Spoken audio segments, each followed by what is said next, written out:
একের পর এক শক্তিশালী ক্ষেপণাস্ত্রের আঘাতে ধুলোয় মিশে গেছে ইসরায়েলি দম্ভ। গত ২৭ দিনের যুদ্ধে তেহরানের ছোড়া শত শত ব্যালিস্টিক মিসাইল ও ড্রোনের ঝটকায় তেল আবিব, হাইফা বন্দর এবং নেভাটিম ও রামাত ডেভিড বিমান ঘাঁটির মতো কৌশলগত এলাকাগুলো এখন আক্ষরিক অর্থেই ধ্বংসস্তূপে পরিণত হয়েছে। যুদ্ধের ময়দানে ইরান একাই ইসরায়েল ও যুক্তরাষ্ট্রের যৌথ শক্তিকে এমনভাবে কোণঠাসা করেছে যে তাদের শক্তিশালী আয়রন ডোম আজ কেবলই এক ব্যর্থতার নাম। তবে এত বড় বিপর্যয়ের পরও বেনিয়ামিন নেতানিয়াহুর কঠোর নিষেধাজ্ঞার কারণে কোনো ভিডিও, ছবি বা হতাহতের প্রকৃত সংখ্যা বিশ্ব মিডিয়ার সামনে আসতে পারেনি।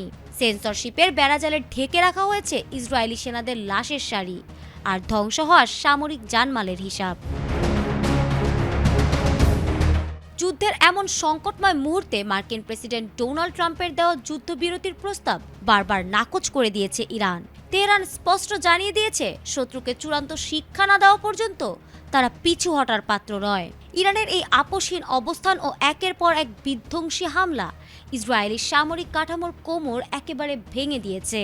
একগুঁয়ে জেদ নিয়ে নেতানিয়াহু যুদ্ধ চালিয়ে যাওয়ার নাটক করলেও ভেতর থেকে তাদের অবস্থা যে কতটা শোচনীয় তা এবার প্রকাশ্যে চলে এসেছে।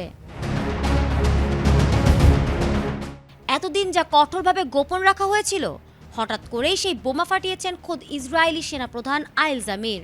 মন্ত্রিসভার রুদ্ধদ্বার বৈঠকে তার দেওয়া স্বীকারোক্তি যেন পুরো বিশ্বকে আটকে দেওয়ার মতো। তিনি সাফ জানিয়ে দিয়েছেন, ইসরায়েলি সেনাবাহিনী এখন পুরোপুরি ধ্বংসের দ্বার প্রান্তে।